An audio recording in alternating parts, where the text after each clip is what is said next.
Good evening. I want to thank everybody for coming here this evening, and I really want to thank Brightside for letting us have this event at this location. I think it's a wonderful place to be down here in the southwest of Lancaster to hear the concerns of everything that's going on in the city.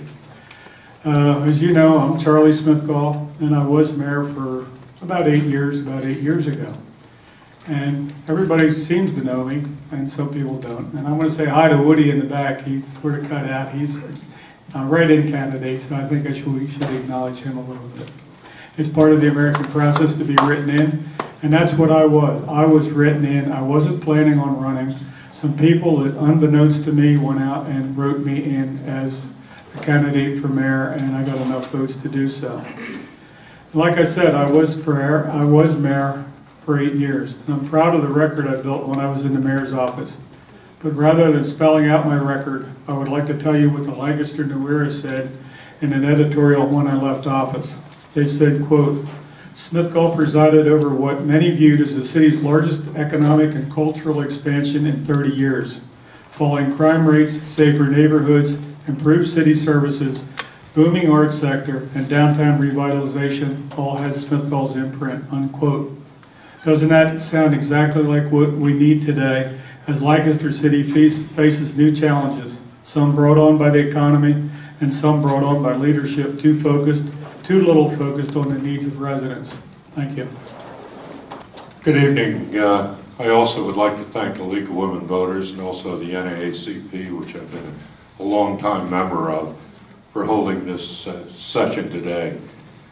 Again, I'm Rick Gray. Previously, I set up Central Pennsylvania Legal Services.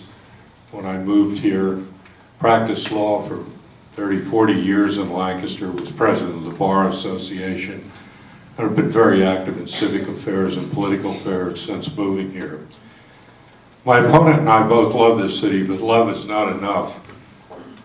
We both want to be mayor, and both of us have a record as mayor that we can point to. But the question for voters is,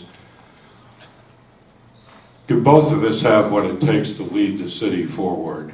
Like any good leader, a good mayor must be willing to accept risk for whatever decision or action they take. A good mayor must be willing to take responsibility when plans don't work out or mistakes are made.